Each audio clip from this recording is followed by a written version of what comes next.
ये जो सवाल है ये पिछले साल एसएससी सीएचएसएल के एग्जाम में पूछा गया था और इस सवाल को हम दो तरीकों से आपको बताएंगे। जो तरीका आपको आसान लगेगा उस तरीके को आप एक्सेप्ट करिएगा।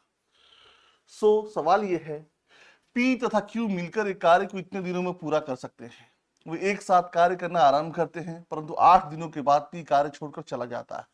शेष कार्य क्यू द्वारा और 20 दिनों में पूरा किया जाता है। पी अकेले इस संपूर्ण कार्य को कितने दिनों में पूरा कर सकता है। आपको ध्यान देना है कि P और Q मिलकर एक कार्य को 24 दिनों में पूरा करते हैं। 24 दिन में पूरा करते हैं, इसका मतलब P और Q का एक दिन का काम कितना हुआ? 1/24। कितना हुआ? 1/24। अगर P और Q किसी काम को 24 दिन में पूरा करते हैं तो इनके एक दिन का काम कितना हुआ? 1/24। और ये लोग 8 दिन साथ में काम करते हैं तो एक दिन का काम इतना है तो 8 दिन का काम कितना होगा? 8 से मल्टीप्लाई हो जाएगा। 8 एकम 8, 8 तिरके 24, मतलब 8 दिन में 1/3 भाग काम हुआ है। 8 दिन में 1/3 भाग काम हुआ है तो बचा कितना काम? जब माइनस कर देंगे 1 से तो 2/3 भाग काम बचा है। 2/3 भाग काम जो है बचा है और यही 2/3 भाग काम Q 20 दिन में पूरा करता है। तो यहां से 2/3 भाग काम अगर 20 दिन में पूरा होता है तो Q जो है पूरा एक काम, पूरा जो काम है मतलब पूरा एक काम वो कितने दिन में खत्म करेगा?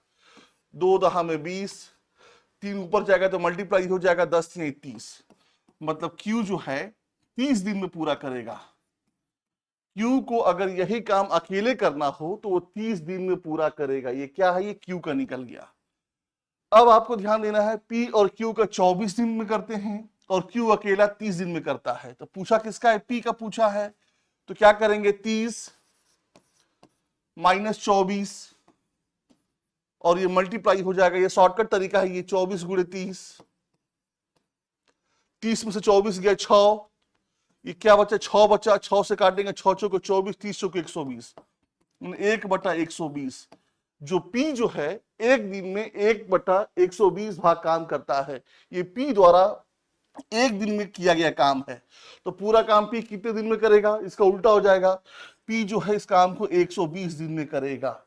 ये हमारा आंसर आ गया। ये तरीका नंबर 1 था। अब तरीका नंबर 2 पे चलते हैं। तरीका नंबर 2 ये है कि हमें फ्रैक्शन से बचना है, हमें दशमलव से बचना है, ठीक है, हमें समय बचाना है। तो यहां पे क्या है? P और Q का दिया हुआ 24 दिन और Q जो है 20 दिन का दिया हुआ है। तो दोनों का एलसीएम निकाल लेंगे तो 24 20 का एलसीएम होगा 120। कितना होगा? 120। तो हम मान लेते हैं कि टोटल काम 120 दिन का है। टोटल जो काम है, टोटल काम 120 यूनिट का है। 120 यूनिट का टोटल काम है, ठीक है, टोटल काम 120 यूनिट का है। तो P और Q जो है एक टोटल काम 120 यूनिट का है और ये दोनों मिलकर 24 दिन में पूरा करते हैं। तो एक दिन में कितना काम करेंगे? 120 को 24 से भाग देंगे तो 24 पचे 120, मतलब P और Q जो है एक दिन में 5 यूनिट काम करते हैं। P और Q जो है एक दिन में 5 यूनिट काम करते हैं। अब आपको ध्यान देना है कि एक दिन में 5 यूनिट काम करते हैं और दोनों मिलकर 8 दिन साथ में काम किए हैं। तो एक दिन में 5 तो 8 दिन में कितना हो जाएगा? 5 × 8 = 40 प्लस, और शेष काम जो है Q 20 दिन में करता है। Q जो है एक दिन में कितना काम करता है ये हमें नहीं पता है। Q जो है एक दिन में कितना यूनिट काम करता है ये हमें नहीं पता है। तो हम मान लेते हैं एक दिन में वो x यूनिट काम करता है तो 20 दिन में कितना करेगा? x × 20 हो जाएगा, बराबर ये टोटल जो है 120 यूनिट के है। ये P और Q 8 दिन में किए हैं और Q अकेला किया है। जब दोनों को ऐड कर देंगे तो 120 यूनिट के बराबर है। ये 5 × 8 = 40, उधर जाएगा तो कितना हो जाएगा? 80 हो जाएगा। तो x का मान कितना आ गया? 4 आ गया। x का मान कितना आ गया? 4 आ गया। मतलब Q जो है एक दिन में 4 यूनिट काम करता है। क्यू एक दिन में 4 यूनिट काम करता है और यहां पर दोनों लोग मिलके एक दिन में 5 यूनिट काम करते हैं, तो 5 में से 4 जब माइनस कर देंगे तो P जो है 5 में से 4 या 1, P जो है एक दिन में 1 यूनिट काम करता है। तो P अकेला संपूर्ण कार्य कितने दिन में पूरा करेगा? टोटल काम 120 यूनिट का है, P एक दिन में 1 यूनिट काम करता है, तो कितना हो गया? 120। मतलब P जो है इसको 120 दिन में पूरा करेगा।